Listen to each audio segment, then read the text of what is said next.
Our center is housed within the Pacific Inclusive Education Research and Resources Center, or PEER for short. PEER is managed by faculty and staff at the Center on Disability Studies, located on the University of Hawaii at Manoa campus. The overarching goal of our center is to nurture untapped talents through inclusive practices. To reach this goal, we host monthly speaker series as well as an in-person symposium that focuses on building awareness on neurodiversity and twice exceptionality. Our speaker series and symposiums are made possible through the funding from the U.S. Department of Education, Jacob K. Javits Gifted and Talented Education Program grant. Each month, our speaker series will focus on a different topic and perspectives from well-known speakers in the areas of inclusion, neurodiversity, and education. I'm happy to introduce today's speaker, Dr. Kiriko Takahashi.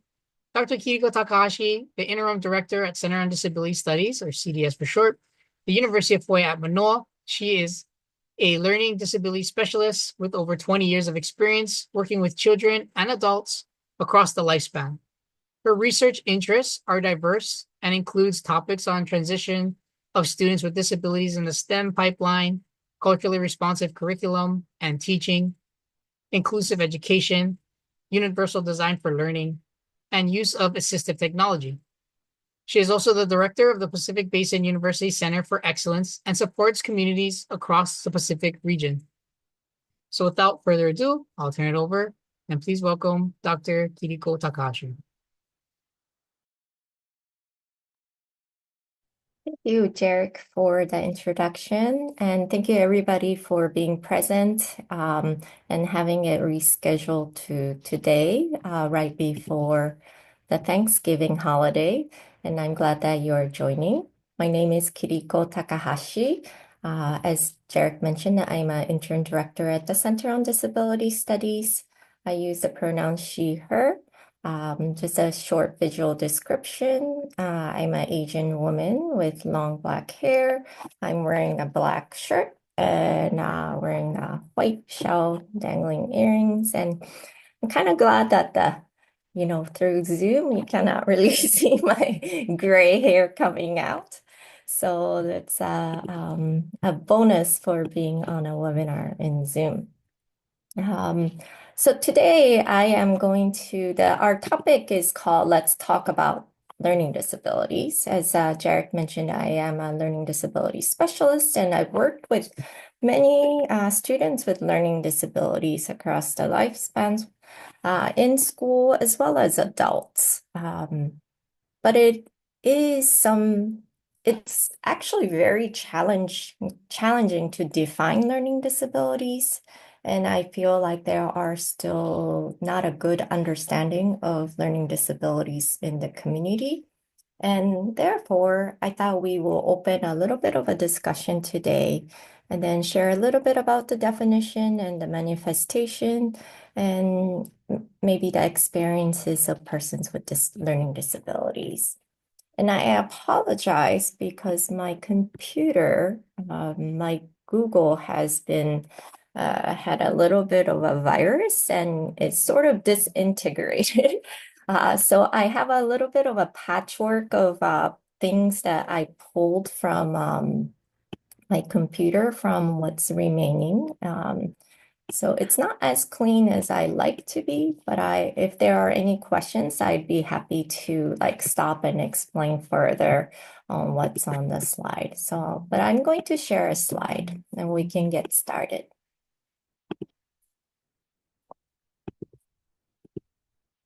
Are you able to see the slides? Yes, I can see them.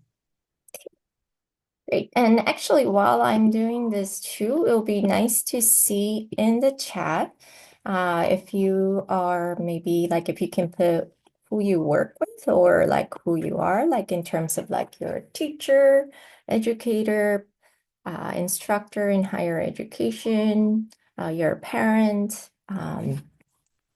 your community organization.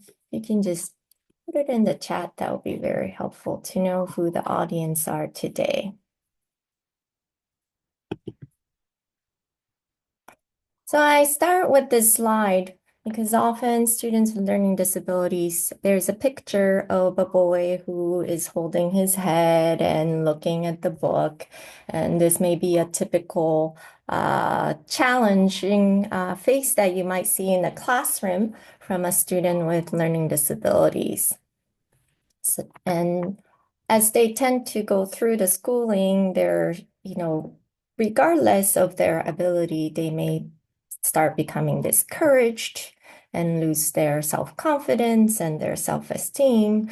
And you may see unhappy facial expressions in schools or in work.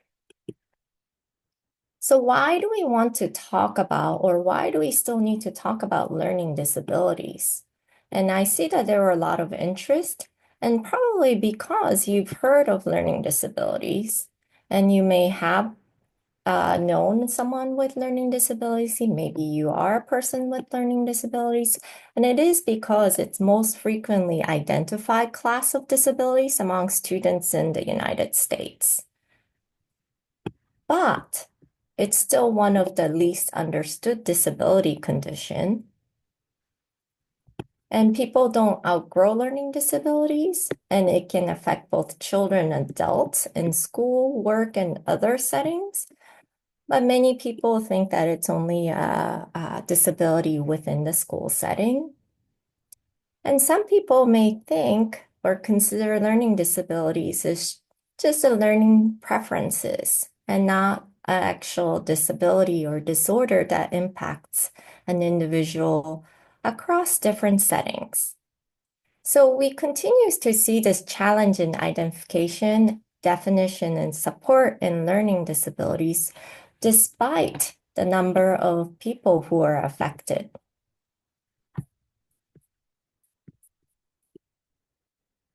So how prevalent is it? It's really hard to have a solid number, but in the United States, it is considered as 1 in 7 people having learning disabilities. That's 15% of the United States population. That's pretty huge. So out of like this room, 1 in 7 of you may have a learning disabilities.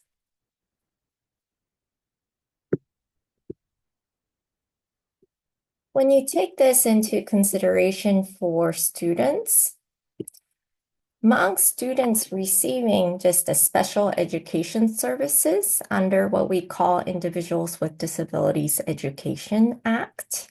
So in public schools, schools are obligated to provide services to those students who are found to meet the definition of IDEA or categories of the IDEA.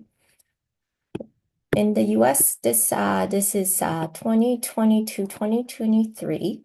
So 7.5 million students are receiving special education. And of those 7.5 million, 30% of students were identified as having specific learning disabilities.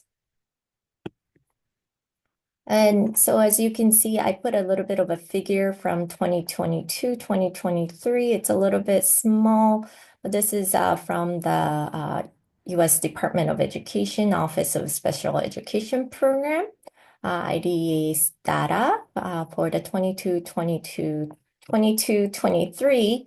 And as you can see, the long bar at the top is the specific learning disability category. Followed by speech or language impairment. And then the third is other health impairment. And then followed by autism, and then developmental delay and intellectual disability, and so forth. So this itself also shows that how prevalent learning disabilities is.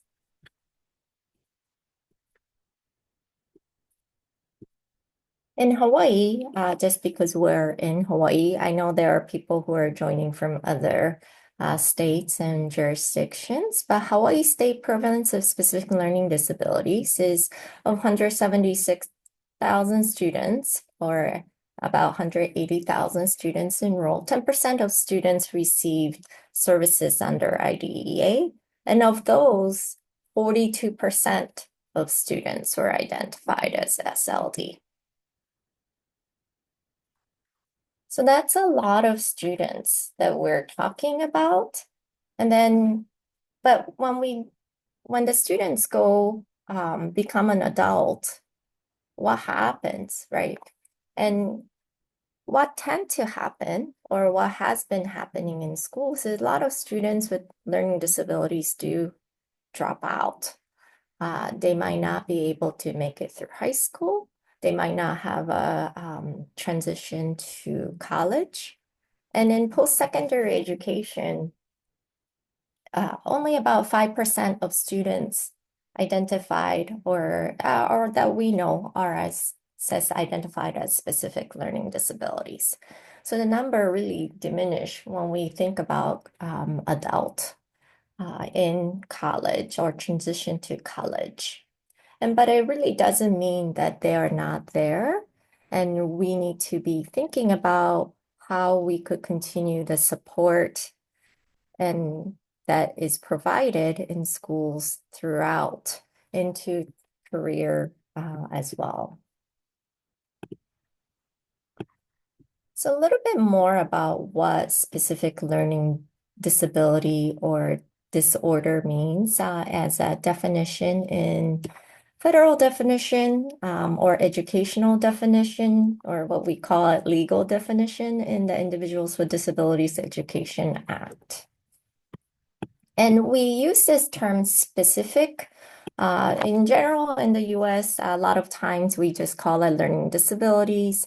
Specific is used when we are talking about categorizing, or when we are also talking about specific diagnosis. And often learning disabilities may include other types of disabilities that may not be categorized as specific learning disability or specific learning disorders. So in IDEA, the Individuals with Disabilities Education Act defines a specific learning disability as one, general. Specific learning disability means a disorder in one or more of the basic psychological processes involving an understanding or using language, meaning spoken or written, that may manifest itself in imperfect ability to listen, think, speak, read, write, spell, or to do mathematical calculations, including conditions such as perceptual disabilities, brain injury, minimal brain dysfunction, dyslexia, and developmental aphasia. And disorders doesn't include, so it doesn't include. SLD, specific learning disability, doesn't include learning problems that are primarily the result of visual, hearing, or motor disabilities, of intellectual disability, or of emotional disturbance, or of environmental, cultural, or economic disadvantage. So it is in the definition. This definition hasn't really changed for a long time. Actually, in learning disability definition came out back in the 1960s, and by someone called Samuel Kirk, who identified learning disabilities because on seeing that typically developing child is struggling with some reading or specific areas of academics that is impacted. And this term has been kind of used in the legal definition and identifying students with learning disabilities. And the key point here is that the term, it's basic psychological processes, meaning that it is neurological or brain based. And so it is has that biological base, and it isn't something because someone is lazy, someone doesn't want to do the work, you just acquire from another person, right? Or like, the habit. It's not just a preference, like, oh, I'm a visual learner. I'm better, stronger in like listening. And it's not just a preference, but it has an actual structural difference in the brain that impacts the use of the language or the way you perceive and process that information. And it also isn't because of the disadvantaged conditions that the person may be in, which could be lack of resources at home or exposure about in books. It might not be the cultural differences because it exists in all cultures. Learning disabilities do exist in all cultures. And thank you, everybody, for putting where you are. I see that a lot of you are from different educational background or consultant. Very good to see a wide range of interest here. So I'm also going to give a specific learning disorder definition, how it's diagnosed as a disorder in a more a medical term in the Diagnostic Statistical Manual. Um, so in here, specific learning disorder is also defined as a neurodevelopmental disorder with biological origin. As I mentioned, it was a neurological or processes, right? That is the basis for abnormalities at a cognitive level that are associated with the behavioral signs of the disorder. Specific learning disability disrupts the normal pattern of learning academic skills. It's not simply a consequence of lack of opportunity to learn or inadequate instruction. And this is actually a key change from a previous diagnostic statistical manual identification that it's not really about the individual not being able to do something. So it's not about it's making sure that the individual it is has some biological and neurological basis that they're unable to do something.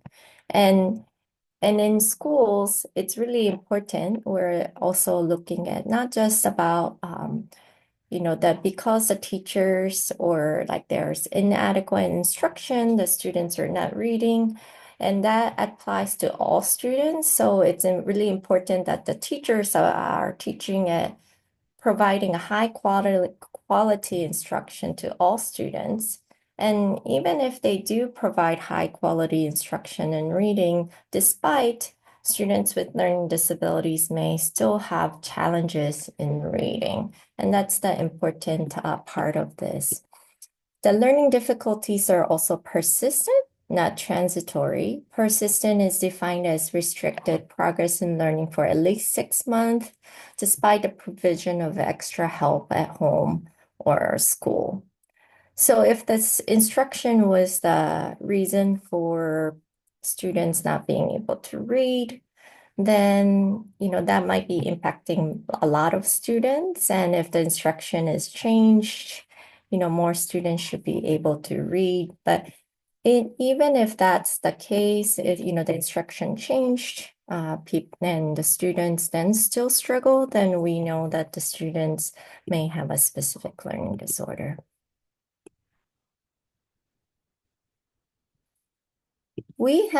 So learning disabilities, as I mentioned at the beginning, is very challenging to define because it's an umbrella term, and there are actually subtypes or very specific uh, areas in which the learning is impacted. And therefore, the term is called specific because there are specific areas in which the individual may be impacted by this disorder. So the specific types are impairment in reading, often maybe known as dyslexia, impairment in written expression, dysgraphia, and impairment in mathematics, dyscalculia. And so and a lot of times dyslexia is actually most common, but I know reading impacts writing. So in as you go through towards adulthood, that number of people who might be impacted in the writing is increased too. So 7% of the population is said to have dyslexia, 10 to 30% of children, have the dysgraphia, and then 5 to 7% of children are shown to have dyscalculia. I'm going to go back one more so dyslexia in reading. When we talk about reading, it's not just about sounding words, reading, or being able to just actually read a sentence. It is also about comprehension, listening comprehension, and processing that information and using that information. For impairment in written expression or dysgraphia, and it could be spelling. It may also be impacting formulating the writing, organizing the writing. It may be the fluency of the writing and making sense out of writing. So there is a lot of ways to express in writing. So it's individual who may have SLD may be having trouble with organizing, but they could be also a good speller. And they could also be could have a really good vocabulary. And that still could be a type of learning disabilities. In mathematics, it's not just about counting. It may be actually memorizing, sequencing, reading patterns, recognizing graphs. All of those could be a challenge in mathematics. So summary of definition, just in sum, I just want you to keep this in mind as we go through this a little exercise in a little bit. So the term is an umbrella term because there are many different types of specific disorders. LD in definition is a disorder in, again, basic psychological processes that involve understanding and using language to receive, process, recall, and communicate that information. And we have reading as a subset, right, with dyslexia. Like I mentioned, the phonetic knowledge, the decoding, reading fluency, word recognition, and comprehension.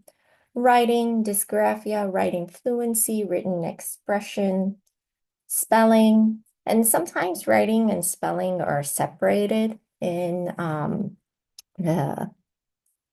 how we identify those who are struggling. And then mathematics, it might be the number sense, the counting, computation, math fluency, and problem solving. And it is all have to do with how our brain processes information, right? Recognizing something, putting it in your brain, arranging it, using it, and being able to execute it and communicate to others. And so in SLD or specific learning disabilities, anywhere in that process can have a breakdown. So if you know one student with learning disabilities, you only know that one student. And it doesn't mean that everybody with specific learning disabilities have the same issues, same challenges, even within the reading, even if they have dyslexia. Some people, people may reverse letters or read letters as reversals, but that's not always the case for all students who have dyslexia.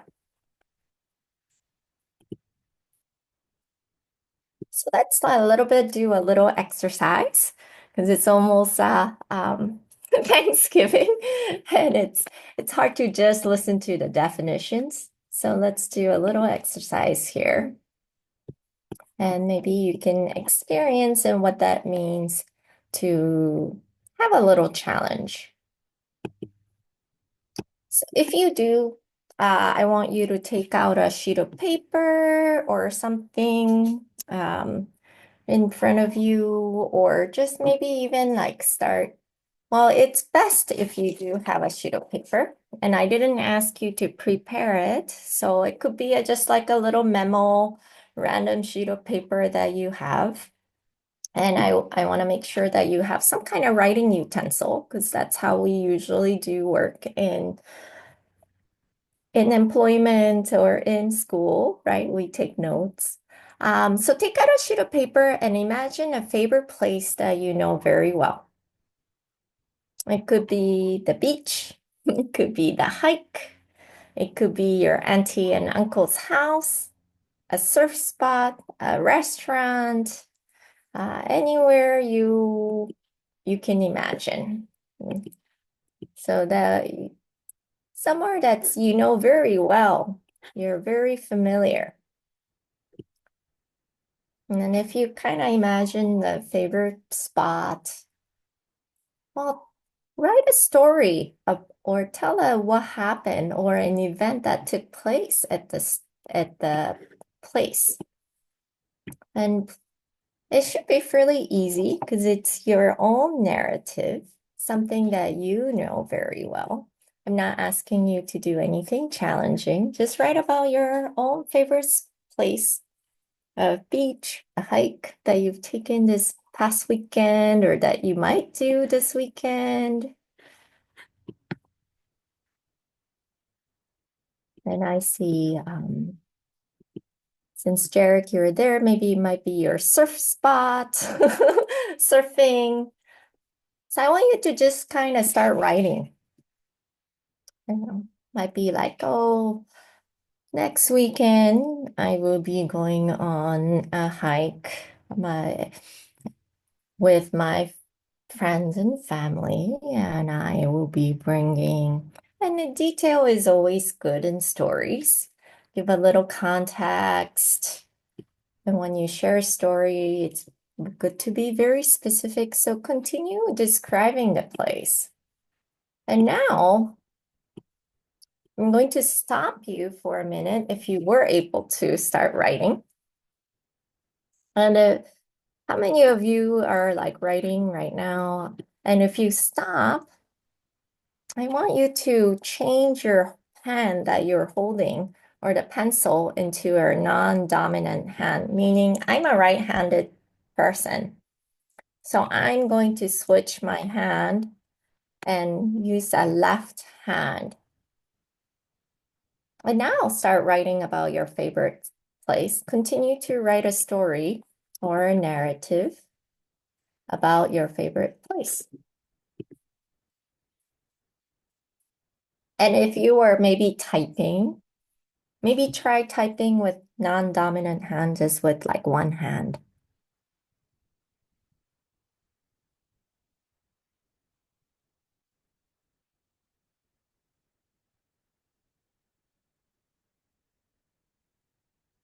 How's that going? Liz, how's that going? I see her head shaking. I'm just putting Liz on the spot because I see her name in the face. And if you are able to comment, how did it go when you're writing with your left? Continue writing though. I want you to continue writing. Kendra says it's challenging, but anyway, continue writing. I want you to like just try just writing a little bit more. And in a school though, it has to be really neat and perfect and within your lines.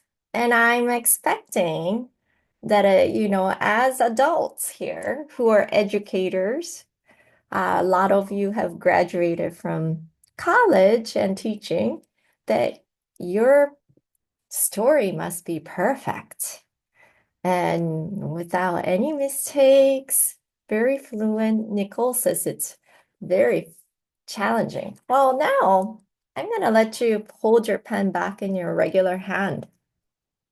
So you can have the whole pen in your regular hand now. but continue writing. But this time, I have a little bit of a challenge for you because as I said earlier, maybe my computer had a virus, but a letter monster came and took away the letter S, T, and A, meaning that you cannot use those letters. And it still has to be grammatically correct, and your spelling has to be perfect. So, for instance, you cannot use the word shout because it has a letter S and T. But instead of using a word shout, maybe you might need to use something else. It's, does that make sense? So you cannot use those letters, but you can continue using your regular hand and writing the same story, continuing with the same story. I expect still for you to have the same, I don't know, ability and fluency and accuracy in writing this simple story about personal preferred location that you want to go. So Barry also mentions that I went slower and not as neat as the non-dominant hand. Yeah, sometimes the letters go kind of bigger, and you go slanted off to the side. But now I'm asking you to just write with all these letters taken away. Kristen says this feels impossible now, and I'm ready to quit. Thanks for trying, Kristen, but I know you can do it. You're not maybe just trying hard, trying hard enough. I really think you guys are all being lazy here if you cannot write this really simple story as an adult. You're an adult. I cannot believe it. I cannot see it, but at the end of this session, you have to send me the picture of your writing or email it to me. I know, Jarek, I'm sorry. I'm just being a teacher here.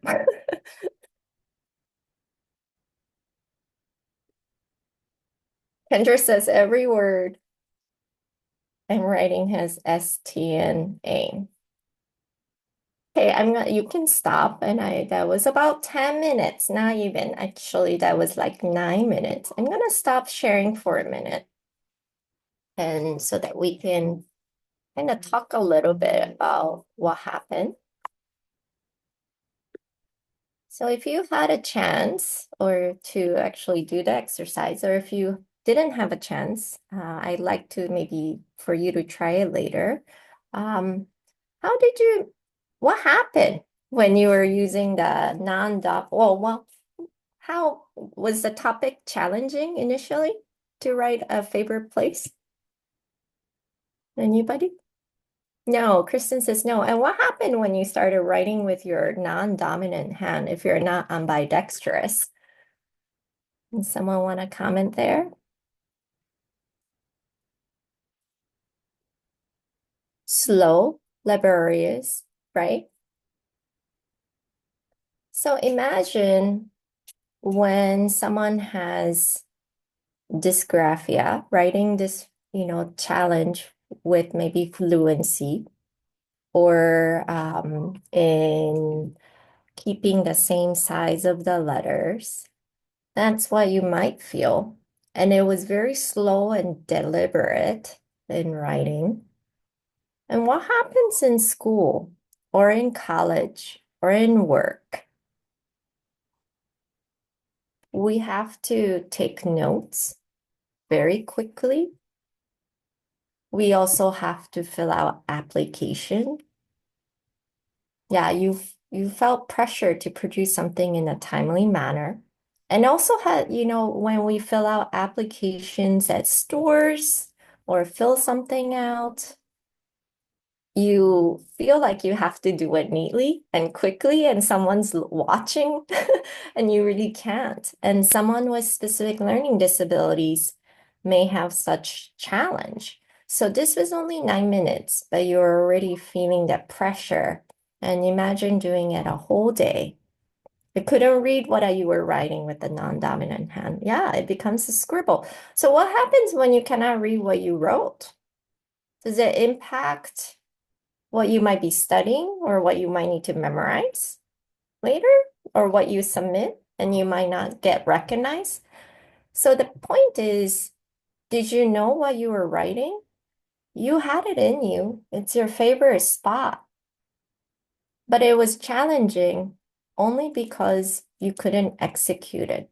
The communication output was challenged because you didn't have that motor coordination that you might usually have. So what happened when I took the letters away? You could use the regular dominant hand. That should have been easy. What were you experiencing there?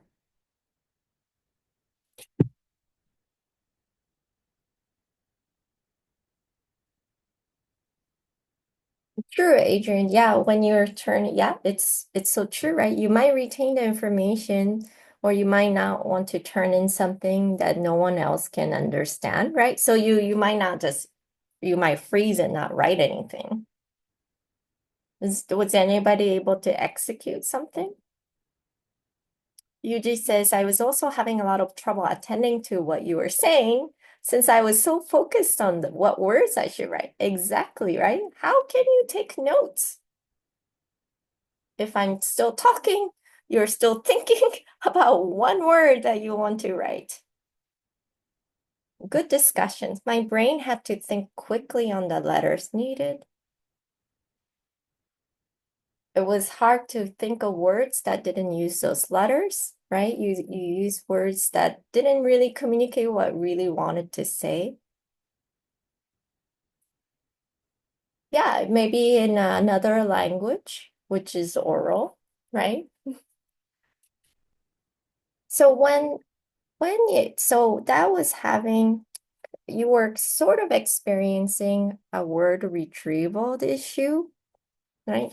You know what you want to say, but maybe you couldn't spell it out, or you had to think. We call it circumlocution, but like you had to try to think of how to describe that place or word without using that letters, right? So you had to think around it, and so it's really hard to retrieve that information because but you still had it.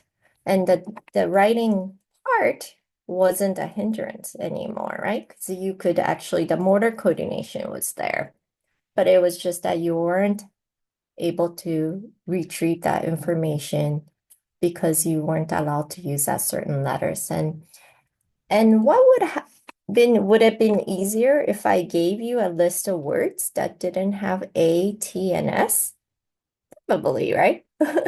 So that could have been an accommodation or a help that you can provide for some students who may need to express. And they might, it also could help students with like who are English as, second language learners as well, to give like a list of words, vocabulary words that they can always use or alternative words. Um, Jin had said double barrier for a non-native speaker, right? Impacting ability to express. Adrian said, I looked at my writing. If I looked at my writing tomorrow, I wouldn't know what was going on, especially because the writing before was in scribbles. Exactly. Yeah. So thank you, everybody, for experiencing a little bit of what, you know, how invisible disabilities, right? That's impact the processes in the brain, whether it's in um, input or output can impact an individual and how frustrating it can be. And this was, again, I only shared for 9 minutes. So I'm going to go back to the slides and feel free to leave any comments or questions as I go through still.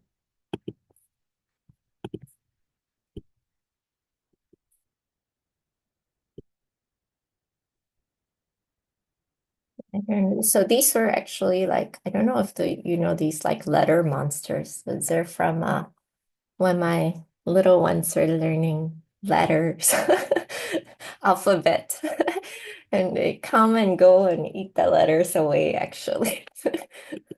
So how does it manifest, right? We kind of saw it manifest on your paper. But how does it manifest in general? You're all from different cultures, and it's found in all cultures, and it can persist across the lifespan. And it's often like the how it manifests tend to be that its difficulty is only seen in one specific area. So you may not even notice that person have a specific learning disabilities or struggling because they can have a really good vocabulary, right? If I could say that you are able to tell the story instead, then you would probably have, shared a very elaborate story and be able to, share your favorite place. But because the writing, in the terms of left motor coordination was challenging, so that output on paper was the area that might be difficult to see. And most often it's not noticed until academic works becomes more challenging. So it can be in later grades because all ch younger children have some difficulty in writing or some difficulty in reading. So it's hard to catch them early. But but some children that you may notice that they have really good vocabulary, but when they come to like writing or reading and seems to be not connecting, that could be a sign of specific learning disabilities.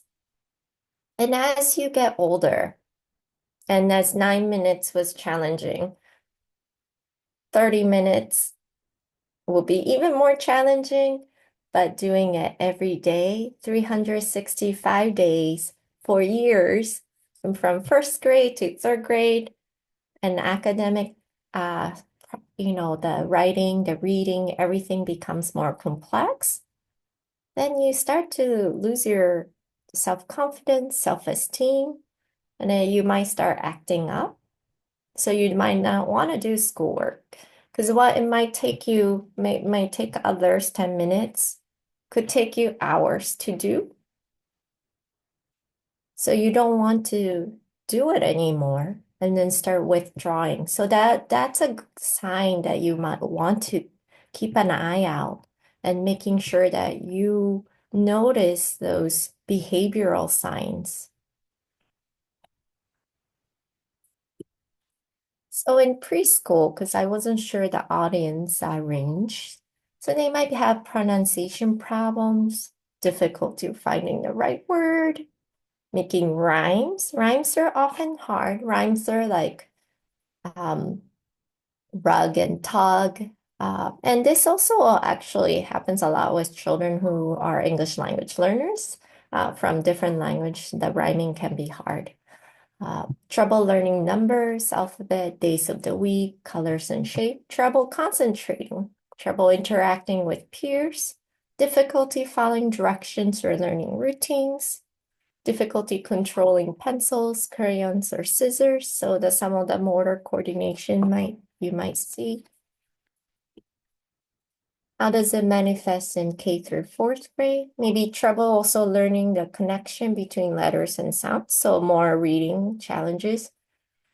Some confusion with basic words, like that you cannot maybe like run, eat, want, consistent reading and spelling errors. So you might have some challenges with the spelling. Difficulty learning basic math concepts like adding, multiplication, subtraction, or even just counting.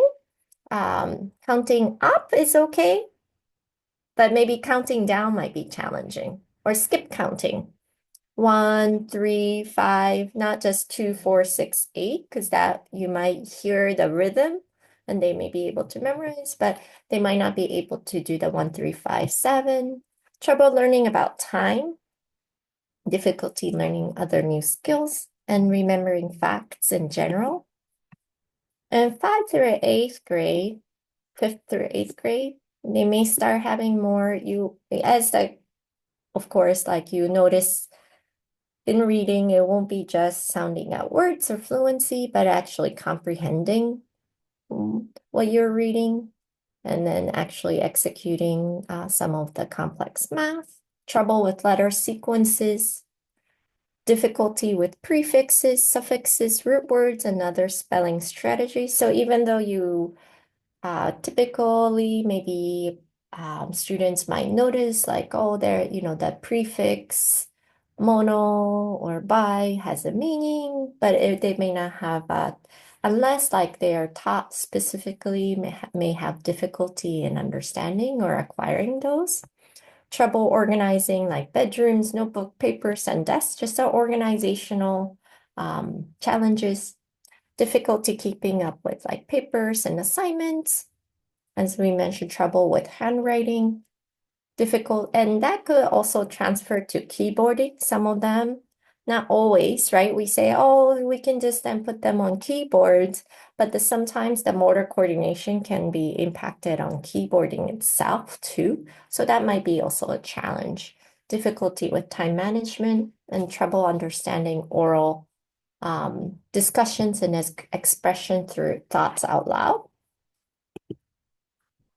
And through high school to adults, spelling the same word differently in a single document may become challenging. Difficulty taking on a reading or writing task. Trouble with open-ended questions on tests. Struggling with memory skills, like some of that word retrieval challenge that we experienced when we took the letters out. Difficulty adapting skills from one setting to another, struggling with a slow work pace, trouble with grasping abstract concept, difficulty focusing on details, and frequently misreading information. And a lot of times, students with disabilities or specific learning disabilities, you might think, and I go through some myths, that they cannot have other disability, right? Like attention deficit hyperactivity disorder, intellectual disability, or autism spectrum disorder. But that's not true. So a lot of times specific learning disabilities commonly co-occur with other neurodevelopmental disorders such as autism, attention deficit hyperactivity disorder, intellectual disabilities, as well as other medical conditions, right? Such as seizure disorder, Down syndrome, and traumatic brain injury. And so it's important to consider the students' potential, how they're doing, and then how they're performing, and not just their like chronological age, and look at their like mental age. How are they doing? The students with learning disabilities are very capable. They're very creative. They often display different perspectives. So I am in this definition and manifestation, I am focused a little bit on their deficits, but in the future or in subsequent sessions from like peer, I hope that you will learn more of their positive contributions and positive attributes because students with specific learning disabilities are very capable individuals who can contribute in solving different problems around different issues and contributing member of all, all the schools and work as well. And when people can grow out of LD, I already mentioned, but they don't grow out of specific learning disabilities or learning disabilities in general. It's due to neurological differences, so your brain structure, and you don't grow out of them. But in your brain, you do make a lot of different pathways. You can strengthen, come up with compensatory ways. So how specific learning disabilities in reading manifest may be different when you are an adult than when you're children, when you're younger, because you might have learned to read in a certain way that you can read even as an individual with specific learning disability. It doesn't mean that they cannot acquire reading, right? It means that they have a different way of looking at it. And sometimes it is the font that helps them, right? The font size, the font shape, the spacing that helps them become a better reader. And once they get it, they're able to continue. So the other point is learning disabilities also persist across the lifespan and endure into adulthood, right? As I mentioned, it's not about just students. So just because the academic environment is gone, the specific learning disabilities or that their disabilities is going to be gone. In workplace, in any going to bank, we do a lot of paperwork, and that kind of simulates the academic environment. And and again, that might also induce anxiety and fear for those people who have gone through schooling as a person with specific learning disabilities, and that might manifest um, even more in a certain situation. And then people with learning disabilities can learn strategies for daily life that involves capitalizing on their strength and compensating for their weakness. So they can grow out of, they don't grow out of learning disabilities. The fact is that they can learn strategies, they can learn utilize assistive technologies and utilize what they can do better, and then, for the areas that they may not be able to do as well. And last myth is that specific learning disabilities can be cured using medications or supplements.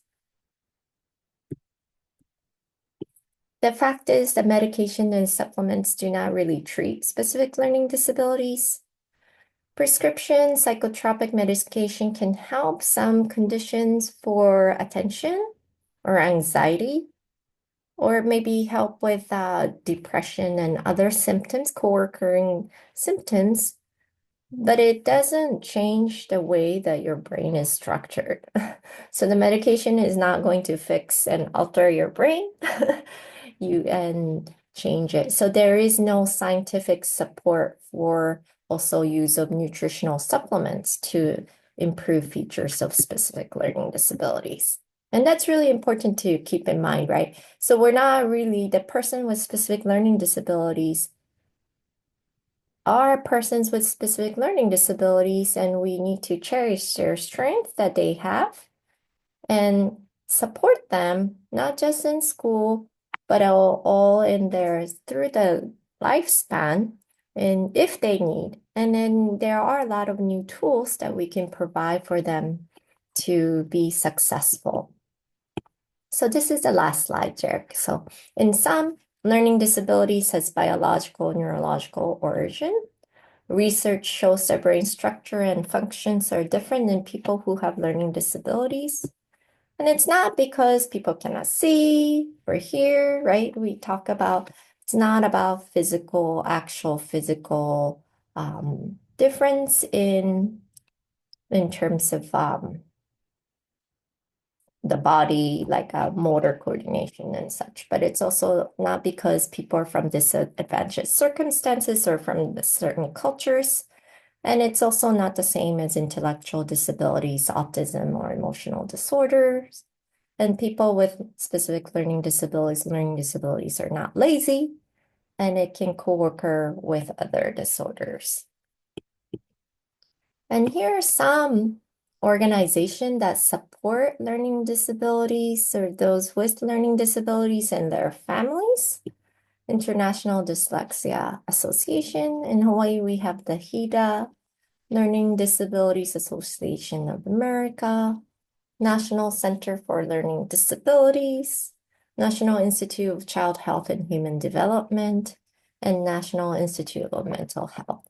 So all of these organizations have a really great wealth of information and resources for family members, school-age children, and as well as adults.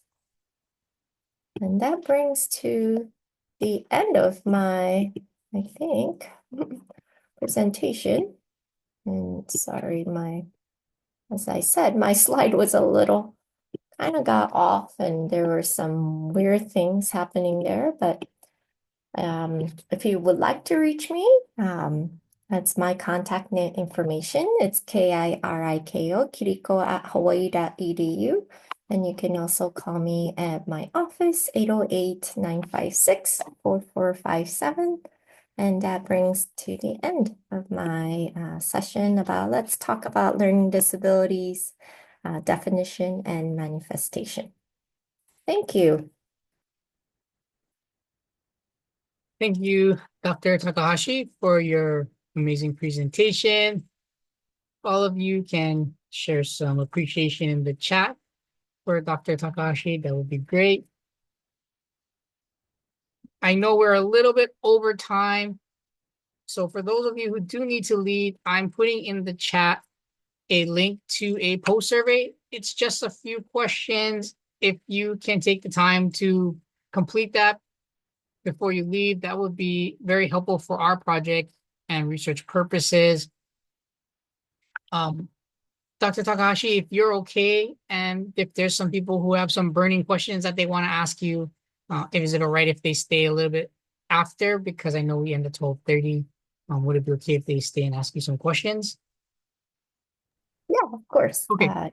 I'll be fine. And I really I think this session is I really hate to be in the deficit model, right?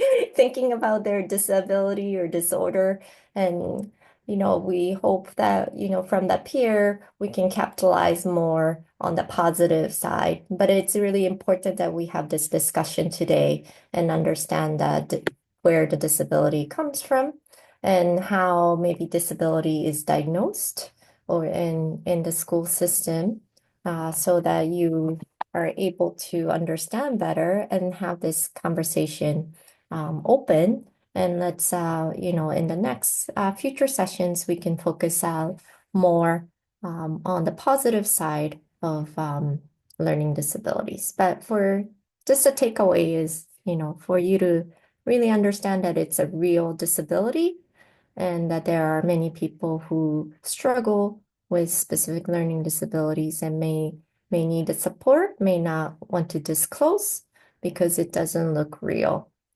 So please be open-minded about it.